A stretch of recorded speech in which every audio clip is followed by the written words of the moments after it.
Hi, this is Omar at Top 5 E-Bikes, and this is a full review of the Bandit Xtrail.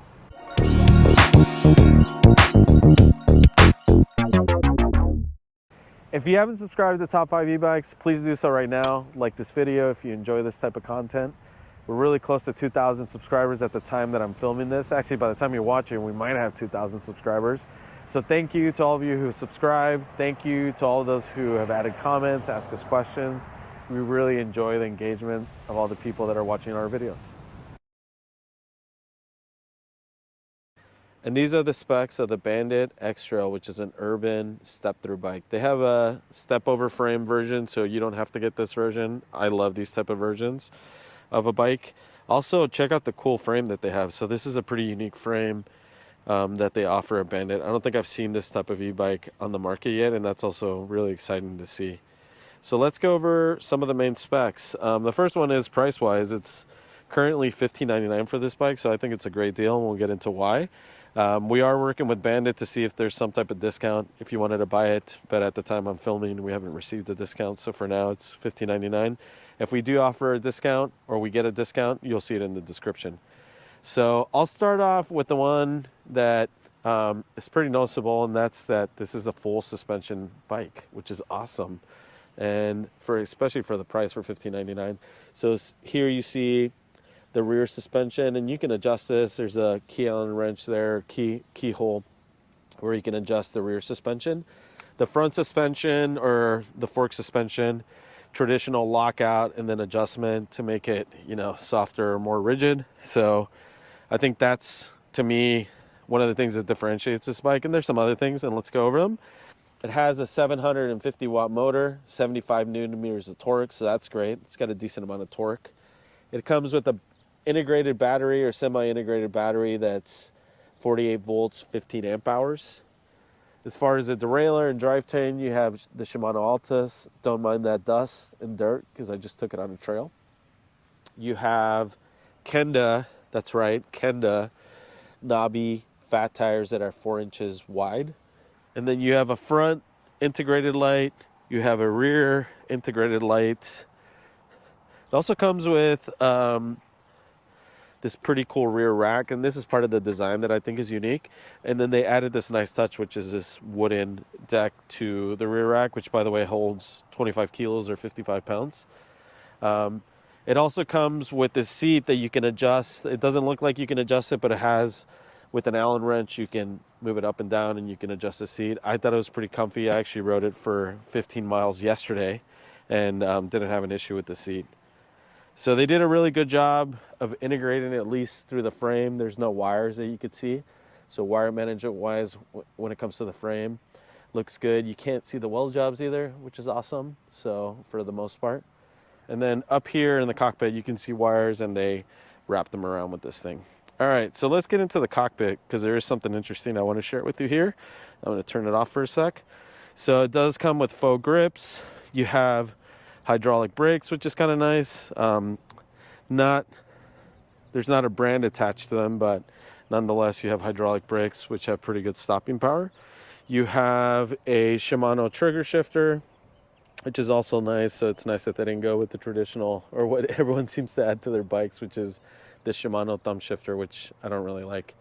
Now, let me mention some of the cool features of this bike for security purposes. So one of them is that to access the bike and to actually get it to start, you can use a card or a code. And so then there's a card, turns on the bike, now we can actually take off. The other one is that there's an app that Bandit is developing, that there's a free version of it, and the free version will include, your traditional metrics that you'll get from most apps. That if you get an e-bike that has access to an app, they typically give you map access, meaning that they'll map your ride. They'll also give you access for, maybe updating some settings. So pretty basic stuff. One of the cool things with Bandit is they're going to have a paid version where you'll be able to include GPS. So then that would add another layer of security to your bike. So not only with the card or code, but you could add GPS tracking in case you ever lost your bike or someone took your bike. So that's kind of a nice feature that I don't think we've seen with many e-bikes. The screen itself, and we'll look at it, it is, I like the colors of the screen. So it's pretty bright, and you get your traditional, odometer. You get how much battery you have left, so the battery charge, and then you get miles per hour, and then you get the different assist levels, which in this case, there's 6 pedal assist levels, and then they've grouped them into, these eco, normal, and sport. So this is about it when it comes to the specs of the Bandit Xtrail.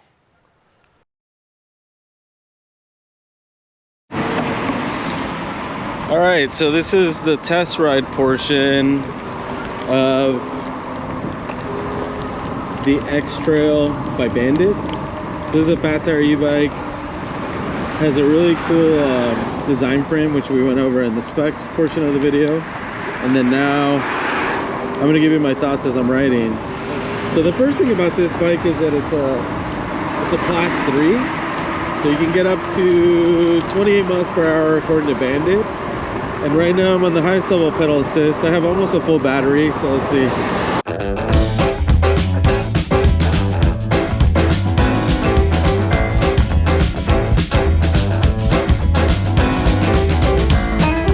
Class 3 certified, you can get to 20 miles per hour. It wasn't that difficult to hit 28. There are some bikes that you really have to try really hard to get to 20 miles per hour.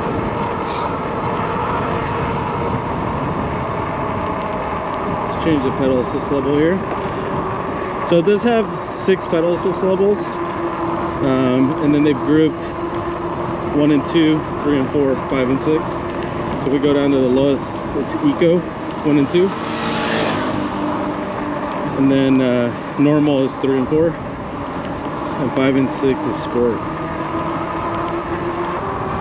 One thing that's also kind of nice about this bike is it does have hydraulic brakes, and they have pretty good stopping power. I mean, right now I was going 17 miles per hour, and they stop pretty well. So it's kind of nice that for a bike that you can easily get to 28 miles per hour, it'll have pretty good stopping power. They should. This one does. The thing I really like about this bike is that it's a full suspension. So you got a suspension, which you can see here on the front fork, and then you have the suspension on the rear part of the frame. So it just makes it for a more comfortable ride. The other thing that makes it really comfortable, and I rode this bike a few days ago for about 15 miles, is the saddle. So the saddle, although it looks kind of funky, it's actually quite comfortable. So when I first saw it, I didn't think it was going to be as comfortable, but I really think this is one of the few bikes that we've received where I wouldn't recommend updating the saddle. I think it's fine for the most part. Other things I really like about this bike are, I like the display, I like the colors on it. So has some colors. You see that the percentage, the battery indicator is green, and then you see colors with the pedal assist levels, and they have different colors. So it's not it's not a screen that's just black and white. It's just kind of nice that it's a color screen.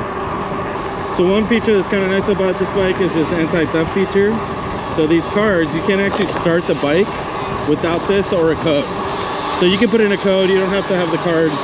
But if you leave this bike somewhere and someone tried to steal it, they wouldn't be able to if they don't have these cards or the code.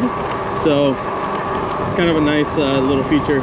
Also, Bandit, through their app, they're gonna have a paid version where it'll include GPS. So that's kind of nice too. There's not many bikes that come with built-in GPS. So it's got a really nice feature. Not many e-bike companies include it. So it's been a nice bike to ride. I think I really enjoy some of the features, like the anti-theft features that it has. It's been really comfortable to ride because it's a full suspension. So you have the suspension fork in the front, and then you have the suspension in the rear of the frame, which is kind of nice. And then I also really like that it's just a unique frame. So it doesn't There's a lot of bikes that the frame looks the same. I mean, I just reviewed the Aventa Adventure Point 2 and the Truxus Explorer. That's a frame that looks exactly the same. And a lot of companies will do that. And Bandit didn't do that. So Bandit looks like they came up with a unique design. I really like the look of the bike. It's kind of nice with the rear rack. And the nice touch on the rear rack with the wooden top to the frame. Other things about this bike that are cool is obviously a fat tire, 4-inch fat tire bike. So you can kind of take it on, you know, some light trails. I have, which is kind of nice. I know when I did the spec piece of this video, I actually had taken it on a couple trails prior. So it's just a fun bike to ride. And we got the step-through version, which makes it really easy to mount and dismount.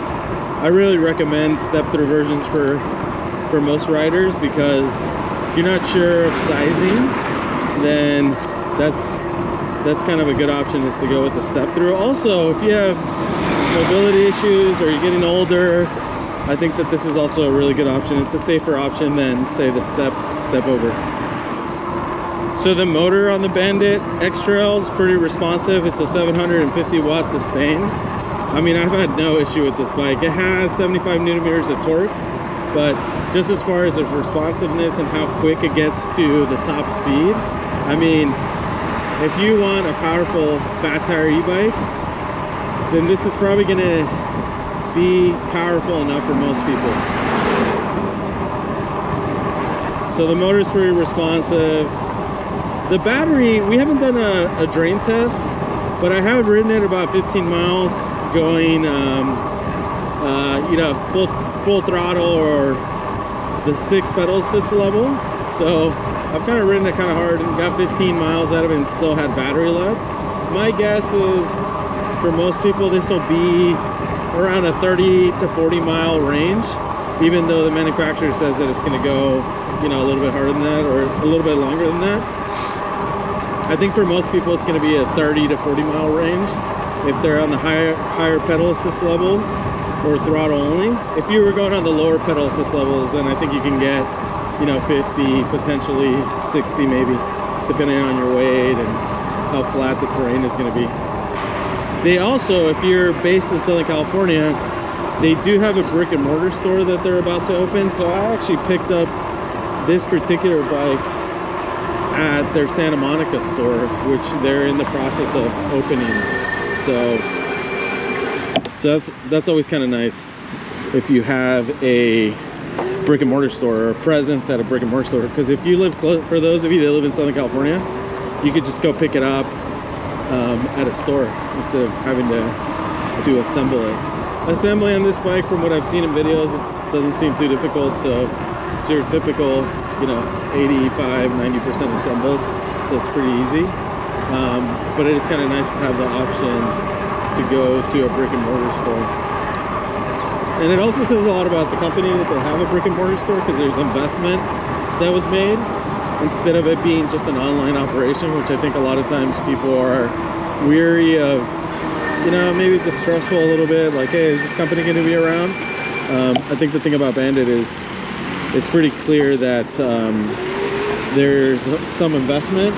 They're also North America based, so I think most of the team's out of Canada, and they obviously have the store in Santa Monica and Los Angeles, so it's kind of nice that they have a North American presence versus being abroad. Now, if I was going to nitpick and tell you some of the things I don't like about this bike, and most of it's been really positive, I think, for me.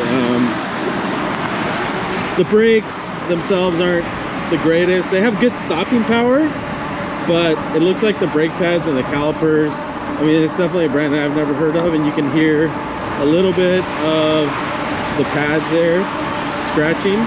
So I tried to adjust them a little bit, but it still wasn't able to get them quite right.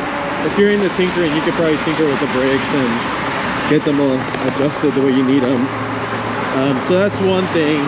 I think even though it has, I mean, we've talked about the braking power is great. So the stopping power, I should say, is great. It's just a brand I never heard of, number one. And then 2, the brake pads are making a little bit of noise. The other thing I really didn't like is the placement of where you plug in the charging cord on the battery. So there's not really a lot of room. I actually, the first time I charged this battery, I just took the battery off. It just seemed easier. So I think they could have done a better job in just the placement, but it might just be the step through frame. I'm not sure about the step over because I don't have it. But those are really the 2 like minor items I would say that I have an issue with. I think in general, a full suspension bike, $1,500 is super affordable. There's not many full suspension e-bikes with a 750 watt motor that you're gonna find. Actually, for under 2,000, because so I just reviewed the Heyoki Cheetah and the Magicycle Deer is one that I've been riding. So those are both dual suspension. Those are both dual suspension e-bikes, and the Deer is over $2,000, and the Heyoki Cheetah is $1,799 for the single battery version. So that's kind of comparable because you have fat tire e-bike, single battery, full suspension, and this is very similar specs as the Heyoki Cheetah, and this is $1,499 right now. And this has a very unique look. I think the thing about, say, this bike versus a Heyoki Cheetah is that the Heyoki Cheetah's frame is a lot longer. It has a very different look. This is a little bit more compact, fat tire e-bike, but it's a full suspension, hydraulic brakes, so it's got a lot of the very similar features. And I think this is more of the type of bike that you would probably have right around the city, rather than say the Heyoki Cheetah, which I think of more of like an outdoor bike, one that you would take camping or hunting or that sort of thing on trails. This one you can take on trails. You can be on a paved road like I am right now. So now I've told you about the specs. I've told you about my experience riding this bike as I'm riding. Now I'm going to close this out for you, so I'm going to give you my final thoughts. So overall, I thought this bike was great. I thought it was a really comfortable ride, and that's thanks to a really comfortable saddle. You have full suspension, so it doesn't matter if there's potholes on the road, doesn't matter if you're on a light trail, so it makes it really comfortable, the fact that it's a full suspension. And then on top of that, I really like some of the technology features that they added, like for example, this card or a code to actually get the bike to turn on. And then if you wanted to pay extra through their app, you could get GPS, so you could find out where your bike is. So those are 2 really nice security features. One is an add-on, one actually comes with the bike. I really like that they're offering that for consumers. Also, I think that they did a really good job, and I like that it's a unique frame. It's a unique look on this bike, so it's not your typical e-bike that you're going to see out there. It's not a cookie cutter frame. So I really like some of the features, like this wood on the rear rack and just the look of this bike. So I think overall it was really comfortable because it's a full suspension, the saddle. I like some of the tech features that they added on this bike. And I also think that it's a really affordable price for a full suspension bike, because right now you can get it for around $1,500, so it's $1,499 after a $100 coupon that Bandit's offering. There's not many fat tire e-bikes that are out there that are full suspension that are around $1,500 that have a 750 watt motor. So I think that this is a really good option if you're looking for a full suspension fat tire e-bike, and especially if you're looking for something that's unique, that's really cool looking, that has some technology features. Let us know if you have any questions or comments. Let us know if you're considering the Bandit Xtrail, and thank you for watching.